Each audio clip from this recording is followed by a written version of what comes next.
Labas draugai, čia visa tiesa. Ir šiandien bus istorija, kuri... tiesiog wow. Kalbėsim apie Ji-Yan, merginą, kuri iš paprastos paauglės su kamera tapo Lietuvos pop karalienė. Ar gali patikėti, ir viskas prasidėjo nuo vieno YouTube video, bet ne viskas buvo rožėmis. Buvo ir skaudžių kritimų, ir tiesiog epinių sugrįžimų. Oi, ir dar tas momentas, kai ji nukrito nuo scenos prieš tūkstančių žmonių. Bet apie viską nuo pradžių. Įstaisykit patogiai, nes čia bus ir juoko, ir ašarų. Tai va, įsivaizduokit. 2010 metai. Trakų Vokė, netoli Vilniaus. Greta Jančytė, kuriai dabar visi sako Ji-Yan, paprasta mergaitė, kuriai 15 metų. Jau nuo mažens dainuoja chore, mokosi pianino, bet niekas dar nežino, kad ji bus žvaigždė. Tada, būdama 16, ji prisijungė prie roko grupės Second Riot. Jaučiat, koks rock'n'rollas? Bet tikrasis bumas ateina, kai 2011 metais ji įkelia į YouTube savo pirmąjį coverį – Katy Perry E.T. Vaizdelis paprastas. Kambarys, kamera, bet balsas kaip iš kito pasaulio. Žmonės pradeda žiūrėti, komentuoti ir peržiūros auga kaip ant mielių. O tada, 2012 metai, balandžio 9 diena, ji išleidžia savo dainą Not Afraid. Ir draugai, čia ne šiaip daina, tai hitas! Lietuva tokio skambesio dar negirdėjo, tarsi tarptautinė žvaigždė, o ne paauglė iš Vilniaus. YouTube sproksta, visi kalba apie Ji-Yan. Ar galite įsivaizduoti, kaip ji jautėsi? Sėdi kambarį, o tavo daina tampa sensacija. Po to Not Afraid Ji-Yan tiesiog skrido. 2014 metais pirmas albumas Do It. Pilnas energijos, jausmų, tarsi jį išlieto visą širdį. Paskui 2017 albumas Pasikeisiu, o 2021 Pasiduodu sau, kuris, beje, YouTube surinko milijonus peržiūrų. Jos dainos kaip Paskui tave net nominuotos kaip geriausios Baltijos šalyse, grojo užsienio radijuose. Ar ne kietai? Ji ne tik dainuoja. Ji-Yan baigė keramikos studijas Vilniaus dailės akademijoje 2021. Kūrė darbus, kuriuos visi norėjo pirkti. Ir dar, ji atvira, dalinasi apie santykius su prodiuseriu Roku Jansonu, apie tai, kaip jos dainos gimsta iš tikrų emocijų. Mylėjau kažkada 2024 ar Naktinėje autostradoje 2025. Šitos dainos tiesiog limpa prie širdies. Milijonai peržiūrų. Ir koncertai. Oho, kokie koncertai. 2025 sausį jį užpildė Žalgirio areną Kaune. 11 000 žmonių. Ugnies ir vandens šou. Visi dainuoja kartu. Ji-Yan tapo ne šiaip dainininkė. Ji Lietuvos pasididžiavimas. Bet žinot, šlovė turi ir kitą pusę. Niekas netampa žvaigždė be smūgių, ir Ji-Yan tai žino. Ji pati pasakojo, kaip sunku būti tobulai, socialiniai tinklai, kritika, spaudimas. Jaučiuosi lyg turėčiau visada šypsotis, sakė ji. O Lietuva, mūsų rinka maža, prasimušti į užsienį, kaip kopimas į Everestą.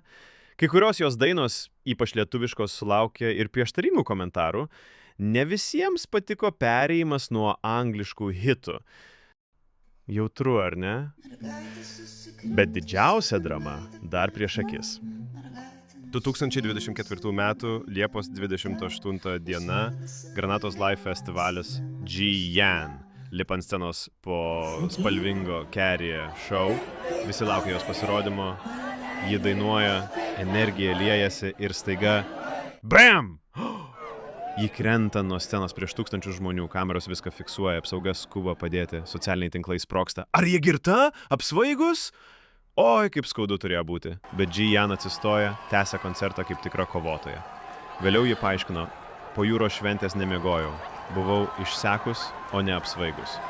Komentarus matau, bet einu toliau. Va čia tai stiprybė, ar ne? Žinokit, nieks nekaltas. Aš tiesiog... Jo, iš tikrųjų, kaip tai... Žinokit, pirmą kartą man sakė, kad šitas pėdkelnes nesuplyšta. Bet žinot, kas yra tikras gyvenimas?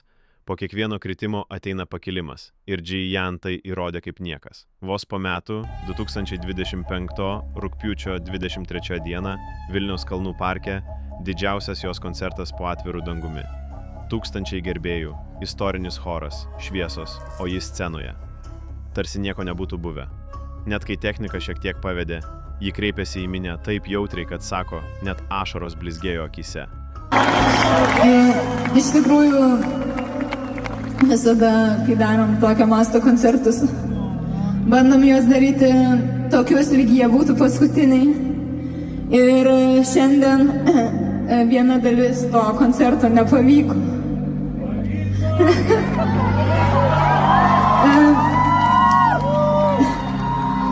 Turėjo būti labai daug pirotechnikos, kuri mums labai brangiai kainavo, bet jie pabuvo tik gale su jumis. Ir atrodo, kad planuoju.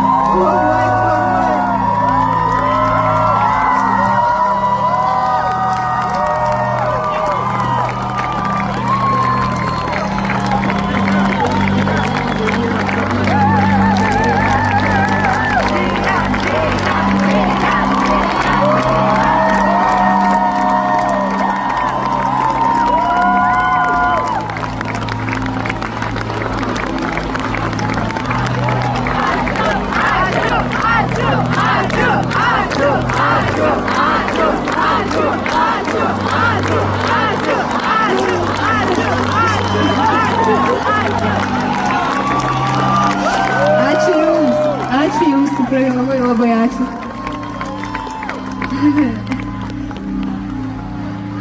Iš tikrųjų, 4 metus jau pati su komanda organizuoju savo solo koncertus ir per tą laiką supratau, kad koncerto organizavimas atima labai daug laiko ir ašarų. Ir pastebėjau tai, kad nebelieka man laiko kūrybai, tiesiog fiziškai. Nors man būti su jumis yra be galo gera, bet aš žinau, kad Ji-Yan, visas projektas, net nepatinka man šitas žodis projektas, Ji-Yan atsirado dėl to, kad man tiesiog patinka kurti. Ir jeigu taip nuoširdžiai labai, tai aš tiesiog labai pasiūlau tos mergaitės iš Revolution kvietimo dainuoti. Ir todėl nusprendžiau šį koncertą padaryti tokį kaip paskutinį prieš tą kūrybinę pertrauką. Tai nėra, kad aš baigiu karjerą, kaip kai kurios antraštės rašė, priešingai aš tiesiog labai ištroškau ir pasiilgau kūrybos. Tai tą ir darysiu. Ir nežinau, turbūt yra tokioj dainoje yra žodžiai, kuriuos aš parašiau. Ir dabar suprantu, kad aš juos pasirašiau savo kažkada į ateitį. Tai sakau savo, kad išeinu atostogų kūrybinį ir sakau savo, kad šį rudenį gysim.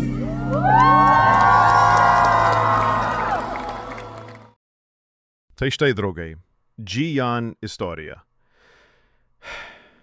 Nuo paauglės su YouTube cover'u iki kritimo, kuris galėjo ją palaužti, ir pakilimo, kuris įrodė, kad ji nesustabdoma.